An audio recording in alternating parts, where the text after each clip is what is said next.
But this is the thing, man. This is what I really understood. I say that everything begins with love, but what I understood, and it took me a minute to grasp it, is that everything ends in love too. Everything begins in love and everything ends in love. What I mean by that is, like, life is not all about wedding bells and birthday cakes. It's also about self-preservation. It's also about death. I came to understand, man, that when we're talking about love, it consists of everything. Like we have, like when it says that everything works toward the good, it's literally talking about everything, and we'll get deeper into that, man. We'll get deeper into that. Good to see you, brother. Good to see you, brother. What I'm ultimately saying is that to unlock the God I'm talking about, to dig into that deepest part, it's all about tapping into love in its fullness. So the first thing I want to talk about is how it's pretty much how we fell down. In other words, how do we get to the point where we were mentally imprisoned? Like, how was the God in us suppressed? How was the God in us caged up? And I'm telling you, brothers and sisters, our downfall began with the division of love. I'm gonna say it again. Our downfall began with the division of love. Meaning, anytime you get to taking what's part of the all and slicing it up, it begins to become a detriment to you, man. It begins to start working against you, right? And you have to understand this. When you're talking about chopping up love, you have to understand this. And it took me a minute to understand this.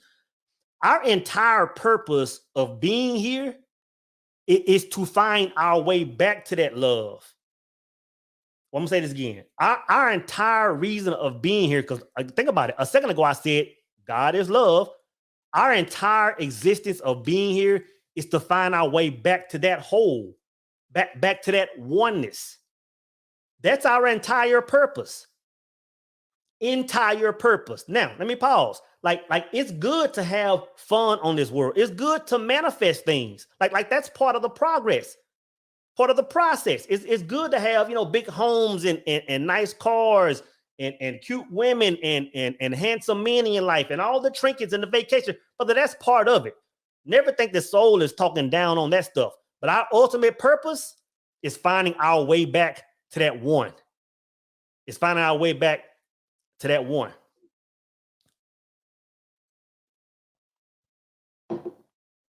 But one thing you have to understand is that there's an energy, that's always working against that. There's an energy that's always working against us finding that one. And I'm gonna tell you this: that enemy is not what you think it is. That enemy is not some boogeyman, or that enemy is not some evil energy. That enemy is self. And I'm gonna tell you this, man. It took me a long time to really understand that. The enemy is not something outside of us. That enemy is self. That enemy is ego. It's that ego that's pulling us back from being in that oneness. You got to understand, when I say oneness, when I say us finding our way back to that oneness, I'm really talking about the Trinity. Now let me pause right there, brother, because this is my take on the Trinity. Of course, we all heard the same story about the Trinity, Father, Son, Holy Ghost, that version of Trinity. And I'm not saying that that's false, but for me, I accepted that growing up, but I could never really grasp and really digest that, because it didn't really, make enough sense to the inside of me. But when I say the Trinity, man, what the Trinity is in a nutshell is just two opposites coming together in agreement. When two opposites come together in agreement. I like this quote out of the Kabbalion. It says, everything is dual. I love this quote, brothers. It says, everything is dual. Everything has poles. Everything has its pair of opposites. It says, like and unlike are the same, but different in degree. Extremes meet. All truths are but half truths. The Kabbalion. I'm gonna read it one more time real slow, brothers. Everything, and it's talking about everything in this third dimensional plane. It says everything is dual. Everything has poles. Everything has its pair of opposites, like and unlike, are the same, but different in degree. Extremes meet. All truths are but half truths. What that's saying, brothers, is if you really think about it, when you look at the condition of us as human beings, we've really been robbed of the other end of ourselves. We've really been robbed on the other end of ourselves, man. It's like once I read it, I understand the power in unions now. You know what I'm saying? And I see the union in everything third dimension, man. And it's like we've really been robbed of that. So when you're talking about why we as people aren't moving like we should, when I say, like, for example, we're made in the image of the Creator, right? Why aren't we moving as such? Why are we walking around with doubt and fear? And it's because really we've relinquished our power by denying the trinities that are all around us. We've been robbed of it, man. We've been robbed of it. We've been stripped of it.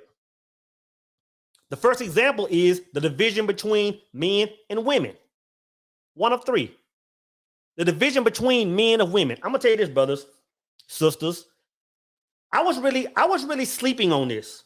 Because you can look at the condition of men and women today, brother. It's like we all know it's internet beefs. Divorce is through the roof. And today, I mean, nowadays you can get on the internet, man, and men are talking about, "I don't talk to women, do this," and women. It's utter chaos. But this is the thing, man. It seems as if this is something new.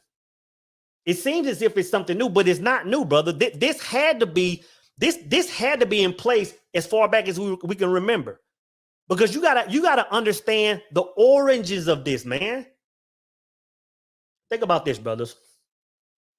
This is the thing, man, and this is where it first started to lose me, man. When you start studying, polar opposites, when you start studying the Kabbalion, you got to look at our upbringing. When it says that man, woman came from the rib and all this stuff, you really have to dig down and understand what that does to the psyche of a human being, man and woman. You really have to understand what that does to the mentality of the genders, man. And I'm not talking about a woman coming from the rib. I'm not really necessarily talking about that actual act taking place. I'm talking about when you talk about the act of a man and a man being here and then a woman coming here, brother, you throw out the complete balance. It seems so minute, but that throws the whole dynamic of that trinity away. You know what I'm saying?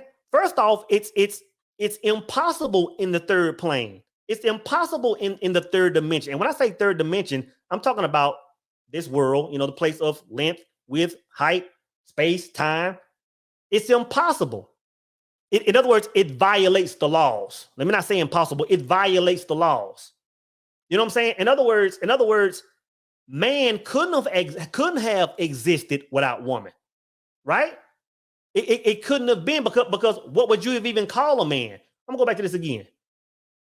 It's still up there. Everything, where is it at? It says everything is dual. Everything has poles. Everything has its opposites, like and unlike, are the same but different in degree. Extremes meet. All truths are but half truths. The Kabbalion. What they've done is that from the beginning, several scenarios in Genesis have turned man and woman away from each other so that power is lost. You know what I'm saying? You have man sitting there saying, you know what, I'm more than a woman. And now you have women trying to be man. The whole dynamic is off, but it's been off. Now let me pause for a second, because I'm not saying that men aren't in charge. Somebody has the quarterback. But I'm gonna tell you this, brothers, unless you understand that true dynamic, unless you understand it, brother, I'm telling you, you'll never really be able to benefit from that. And I'm gonna tell you this, brother, most people that have relationship issues, men and women, is because they don't understand that dynamic. Most people are trying to either walk in both energies, or they think that they're in a more powerful position rolling solo. It's not true, brothers. Like I said, the whole mission in this life, coming into this life, everything is split, is chopped up. That love, that oneness of God is split up in so many different arenas. Our whole mission is to find that love, and there are several ways to do it. But one of them that we've been robbed of, and one that is very powerful, is that relationship between men and women. Think about this, man. When the Bible says, when two come together, I shall be there also. Like a lot of people, I'm gonna say this, brothers. A lot of people have no idea how powerful marriage should be. We really have no idea. I'm just now starting to grasp it.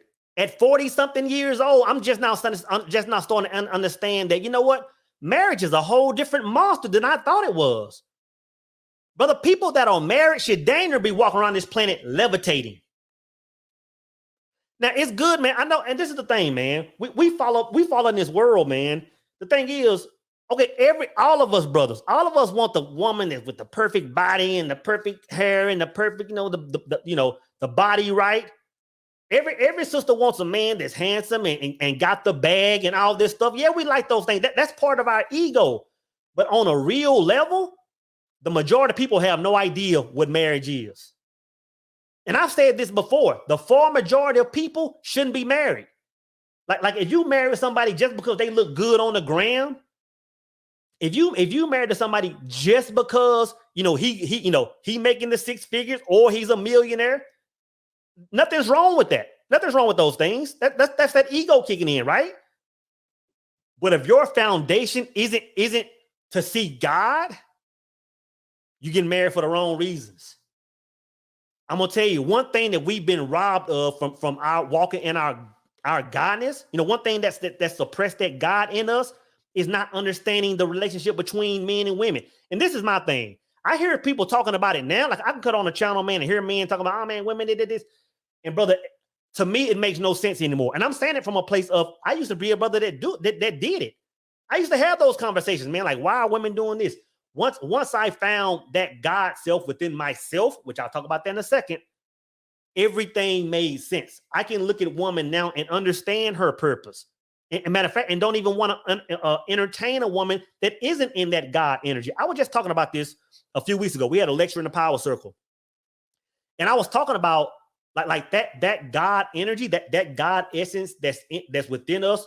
In relation to relationships, it's just that true raw masculinity. True raw masculinity is your God power. On the opposite end of the spectrum, that's what women have. That femininity is her God power. When they walk in that together and come together as one, brother, you're talking about mountains move. But I'm telling you, it's so rare, you don't even see it no more. You don't even see it. People that move like this, they probably aren't on social media. They probably aren't, in big circles.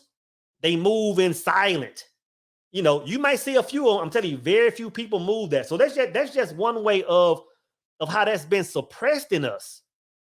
Like I'm telling you, brothers that are in relationships, brothers that are married, you and your wife, y'all have to tap into that.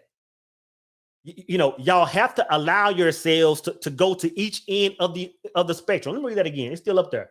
Everything is dual. Everything has poles. Everything has its pair, its opposites. Like and unlike are the same, but different in degree. Extremes meet. That's what the power is right there. Extremes meet. All truths are but half truths. What they're saying is, like, sister, you got half the power, and I got half the power. Like if we stop letting this world do what it does, then we can come together and make magic and move mountains on this planet. Very few people know that. I'm gonna tell you, brothers, very few people know that. And that's just one way on how the God has been suppressed in us. One of three ways I want to talk about before we actually dive into it. But that's a huge one, brothers. That's a huge one, sisters. Understand that. When two come together, that's where God lives. So the second way we've been robbed of that other end, the second way we've been robbed of tapping into that other extreme is the division of self. We've been robbed in the division of self, meaning we simply don't know who we are. We simply don't know who we are, man. And the thing is, you have to go back you have to go back to our teachings. And the thing is this, it's not about pointing the finger and saying, oh, well, this is wrong and these are up wrong. It's about getting understanding. You know what I'm saying? Like I can easily say that my father was a preacher. I can easily say that the things that my father taught, you know, from my remembrance, I would call wrong nowadays. So it's not about saying, oh, well, this is where it started. Who cares where it started? Because you have a lot of people in different religions really just, instead of tapping in, going to that sacred space, they're really just regurgitating things they've heard over generations from people that are just regurgitating what they heard from generations, which over time it just becomes so skewed that really we're in left field right now.